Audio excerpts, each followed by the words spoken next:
Students रहे जो मिले मुझसे, एक दो और सक्सेसफुल भी हुए।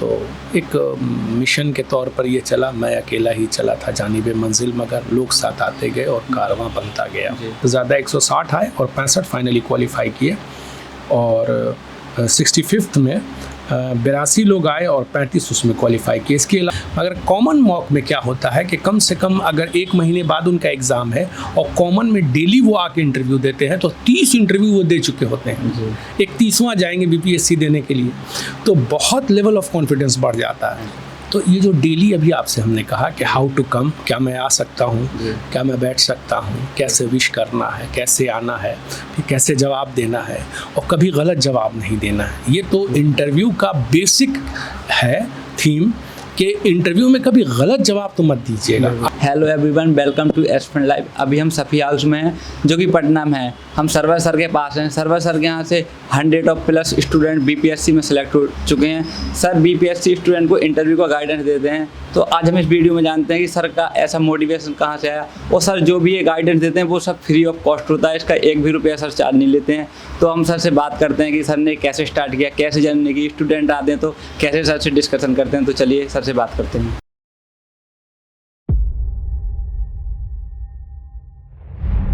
तो सर सबसे पहले अपने बारे में आप बेसिक इन्फॉर्मेशन दीजिए स्टूडेंट। जी, मेरा नाम जैसा आपने अभी बताया सर्वर है, और मैं कोऑपरेटिव डिपार्टमेंट में असिस्टेंट रजिस्ट्रार हूँ और वर्तमान में पटना में पोस्टेड हूँ। और समय मिलता है ऑफिस से तो शाम में 2 से 3 घंटा बच्चों को गाइड करता हूँ, और ख़ास तौर पे जब रिज़ल्ट्स आते हैं और इंटरव्यू होने वाला रहता है तो उसके 1-2 महीना और जो समय मिलता है उसमें मैं गाइड करता हूँ। तो सर ये सिलसिला कब से शुरू हुआ, कैसे सोचा आपने कि मैं एक फ्री इनिशिएटिव ऐसा स्टार्ट कर सकता हूँ ताकि स्टूडेंट का जो नहीं होता है पैसा, गरीब स्टूडेंट है उनका गाइडेंस दे सकूँ सर? नहीं, असल हुआ ये कि हमारे बगल ही में एक यादव लॉज है, वहाँ अस्करी साहब रहा करते हैं, वो अब छपरा में है। तो उन्होंने मुझसे कहा कि मेरा बीपीएससी रिटर्न में हुआ है, आप गाइड करते हैं। तो हमने कहा ठीक है। तो वो पहला इनिशिएटिव था जो शुरू हुआ, और ये 2010 की बात है, मगर 2018 के ऑनवर्ड्स इसमें काफ़ी कुछ तेज़ी आई। इस बीच में भी स्टूडेंट्स रहे जो मिले मुझसे, एक दो और सक्सेसफुल भी हुए। तो एक मिशन के तौर पर ये चला, मैं अकेला ही चला था जानिबे मंजिल, मगर लोग साथ आते गए और कारवां बनता गया। जी। तो अभी वर्तमान में अगर आप ये पूछें, मैं ये बता सकता हूँ 48 से 52 बीपीएससी में एक, और फिर उसके बाद 53 से 55वीं में एक, 56 से 59वीं में 11 फाइनली क्वालिफाई किए, जबकि 30 आए थे। 60 से 62 45 लोग आए, उसमें 22 फाइनली क्वालिफाई किए। 63वीं में 15 में 7 क्वालिफाई किए, और 64वीं में सबसे ज़्यादा 160 आए और 65 फाइनली क्वालिफाई किए। और 65th में 82 लोग आए और 35 उसमें क्वालिफाई किए। इसके अलावा CDPO में भी कुछ लोग आए, स्पेशल फाइनेंस में भी आए, इंजीनियरिंग के लिए भी आए, बैंक PO के लिए भी आए। अभी फॉरेस्ट का इंटरव्यू हुआ, रिज़ल्ट आया नहीं, उसमें तकरीबन 40 लोग हम लोगों के इसमें रहे संपर्क में, और हम लोगों ने उनकी तैयारी कराई। एक गाइडेंस है, जनरल गाइडेंस है। तो सर इतना बिजी शेड्यूल होने के बावजूद भी इतने सारे स्टूडेंट आपके पास आते हैं, जब रिजल्ट आता है तो उस टाइम पे डेली स्टूडेंट आते हैं 40-50 डेली, तो कैसे मैनेज करते हैं आप उनको और टाइम कैसे निकालते हैं सब चीज़ों के लिए? अभी जैसे हमने आपसे कहा कि ऑफिस से जो समय मिलता है शाम 6 से 8 का स्लॉट रहता है, उसमें उन लोगों का mock interview common mock interview daily कर लेते हैं, और वीक डेज़ में संडे में एक स्पेशल मॉक कराते हैं, और उसमें कुछ स्पेशलिस्ट लोगों को बुला लेते हैं और उनको रखते हैं, और वो सब जो है वो फ्री ऑफ कॉस्ट सर्विस देने के लिए तैयार हैं। So I am very thankful to them also.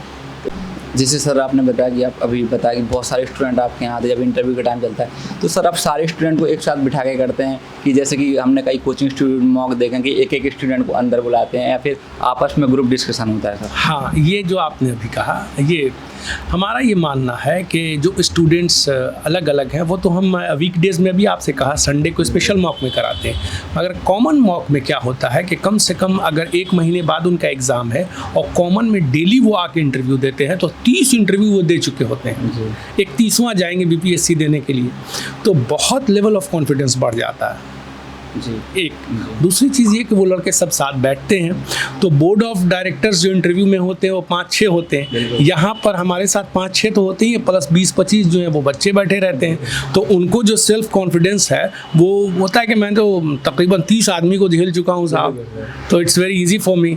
तो फाइनली वो बोलते हैं कि बीपीएससी में हमको हल्का लगा बहुत, ये एक फ़ायदा होता है, एक एडवांटेज पोजीशन होती है। तो सर इतने सारे स्टूडेंट आपके यहाँ से निकलते हैं जो पर्सनली फाइनेंशियल जो उनका बैकग्राउंड बहुत ख़राब होता है, तो क्या उनको आप पर्सनल कुछ अलग से गाइडेंस देते हैं? लगता है कि लड़का बहुत ज़्यादा कमज़ोर है इंटरव्यू के लिए? हाँ, नहीं, ये आपका कहना सही है। कुछ फील्ड से इंटरव्यू के जिसको हम लोगों ने सेलेक्ट कर लिया है, उसमें उनकी तैयारी कराते हैं। और ये जो अभी आपसे हमने कहा कि कॉमन मॉक इंटरव्यू डेली होता है और वो सब बैठते हैं। दूसरा फ़ायदा उसका ये होता है कि एक लड़के से यदि 10 क्वेश्चन किया और डेली 20 लड़के हैं तो 200 क्वेश्चन से वो कम अक्रॉस होते हैं और सबके लिए वो कॉमन होता है। तो हम ये नहीं कहते कि जो हॉट सीट पर बैठा है उसी के लिए क्वेश्चन है, दोज हु आर लिसनिंग उनके लिए भी ये इंपॉर्टेंट क्वेश्चन है। तो ये उनको फ़ायदा होता है। और अगर वो कहते हैं कि साहब मेरा ये पोर्शन कमज़ोर है, व्हाट कैन आई डू, तो उनको अलग से गाइडेंस दे देते हैं। फिर जब इंटरव्यू शुरू हो जाता है उस वक्त हम लोग शुरू में सुबह का 7 से 8 स्लॉट रखते हैं कि जिसमें न्यूज़पेपर की अपडेटिंग कराते हैं। उसका फ़ायदा ये होता है कि उस दिन जो न्यूज़पेपर से इंटरव्यू में सवालात होते हैं वो उनके सॉल्व होने लगते हैं, उसका एडवांटेज होता है करंट न्यूज़ का।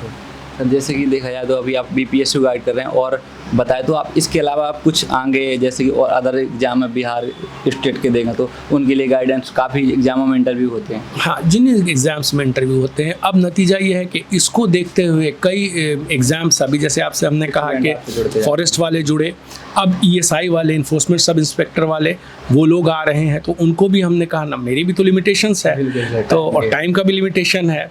और एक और चीज़ क्या होती है कि we don't take it as a profession, we take it as a social service.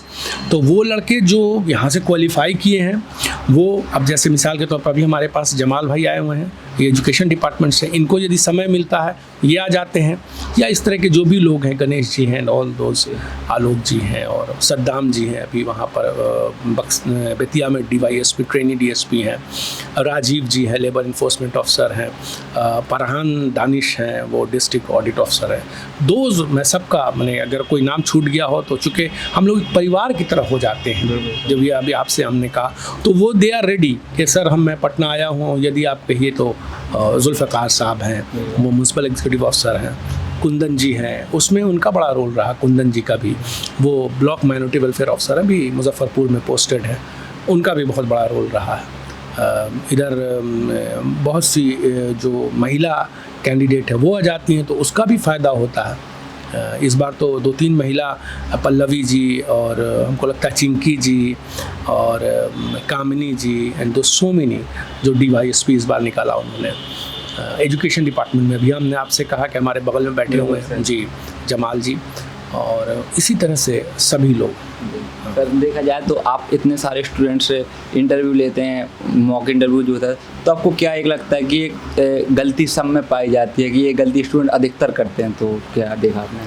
तो ये जो डेली अभी आपसे हमने कहा कि हाउ टू कम, क्या मैं आ सकता हूँ, क्या मैं बैठ सकता हूँ, कैसे विश करना है, कैसे आना है, फिर कैसे जवाब देना है और कभी गलत जवाब नहीं देना है, ये तो इंटरव्यू का बेसिक है थीम कि इंटरव्यू में कभी गलत जवाब तो मत दीजिएगा। ग्रोपिंग इन द डार्कनेस, अंदाज़ा कभी मत लगाइएगा प्लीज़, मैं रिक्वेस्ट करता हूँ। हाँ, सबको बता देता हूँ, सब लोग जानते हैं इस बात को कि आपको नहीं आता है, आप खामोश हो जाइए, क्योंकि आपके नॉलेज से ज़्यादा आपके इंटेलेक्ट का, आपकी पर्सनालिटी का, आपकी ऑनेस्टी का, आपकी इंटीग्रिटी का एग्ज़ाम होता है। नॉलेज का तो आपको रिटर्न में ले लिया, अब आप फील्ड में जाके पोस्टेड होइएगा तो वो ये देखते हैं कि कोई गरीब आके इनसे कहेगा सर मेरा पेंशन आएगा, तो अब अगर आप वहाँ झूठ, यानी यहाँ झूठ बोल दिया तो वहाँ भी झूठ बोलिएगा, तो वो लोग लड़के समझते हैं कि मैं नहीं बोलूँगा तो मेरा निगेटिव नहीं जाएगा, सॉरी बोल दीजिए, कॉन्फिडेंस से सॉरी बोलिए। 10 सॉरी लगातार बोलने के बाद लोग DSP हुए हैं, वेरियस डिपार्टमेंट में गए। ये है, ये सार देता हूँ। और तकरीबन 12 फील्ड है जिसको तैयार करना कि उन लोगों को कहता हूँ, आप किस ब्लॉक से आते हैं, आप किस डिस्ट्रिक्ट से आते हैं, आप किस राज्य से आते हैं, उसकी इम्पोर्टेंट परियोजना बिहार, इंडिया के जो भी करंट वर्ल्ड के सिनारियो करंट, इसके अलावा आपका ग्रेजुएशन का सब्जेक्ट, ऑप्शनल पेपर, आपकी हॉबी, न्यूज़पेपर, सिचुएशनल क्वेश्चन, ये सब चीज़ें मिला जुला के तकरीबन 12 फील्ड। जैसे सर जो न्यू एस्पिरेंट हैं, जो बीपीएससी की तैयारी है, जो अदर गवर्नमेंट एग्जाम है, तो आप उनको क्या मैसेज देना चाहेंगे? जो अभी ये वाला एग्जाम दे रहे हैं, तो जो अभी इंटरव्यू के लिए अपेयर होंगे, तो क्या आपका लास्ट में मैसेज है? मेरा बस इतना ही कहना है कि जो भी अभी हमने आपको 12 फील्ड बताया उसको तैयार कर लीजिए। उसकी वजह ये है कि आप इंटरव्यू का सिलेबस नहीं है, बाकी चीज़ों का सिलेबस है, इंटरव्यू का सिलेबस नहीं है। तो अब आप क्या कर सकते हैं, मैक्सिमम जो है एक आउटलाइन खींच सकते हैं। वो आउटलाइन ये 12 टॉपिक्स हैं, इसमें आप अपने आप को तैयार रखें और वेल कॉन्फिडेंट रहें। और तैयारी करते वक्त इसका ज़रूर ख्याल रखें कि यही मेरे लिए लास्ट नहीं है, क्योंकि वो सेंस ऑफ सिक्योरिटी इनसिक्योरिटी जो है आदमी के जवाब पर और पर्सनालिटी पर वो अच्छा असर नहीं डालती है। तो विद कॉन्फिडेंस जाएं और जवाब दें, ये है। तो तैयारी करते रहें, मेहनत करते रहें। और मशहूर लाइन है, नेवर गोज इन वेन, मेहनत कभी रायगा नहीं जाती। हाँ, तो आप लोगों ने देखा कि सर ने आपको काफ़ी चीज़ों के लिए गाइड किया कि सर कैसे यहाँ इंटरव्यू के लिए गाइडेंस देते हैं, और भी तमाम प्रकार की चीज़ों पे सर ने डिस्कस किया। अगर जो स्टूडेंट पटना में रहते हैं तो ऑलरेडी वो यहाँ आ जाते हैं सर के यहाँ, जो पटना से बाहर रहते हैं, दूर रहते हैं, तो सर के कॉल पे भी डिस्कस सकते हैं, व्हाट्सएप पे वीडियो कॉल पे सर गाइडेंस देते हैं। तो सर का नंबर वगैरह मैंने वीडियो के डिस्क्रिप्शन में दे रखा है। अगर आप सर से गाइडेंस लेना चाहते हैं, सर से जुड़ना चाहते हैं, तो आप डेफिनेटली सर को कॉल कर सकते हैं। थैंक यू, जय हिंद।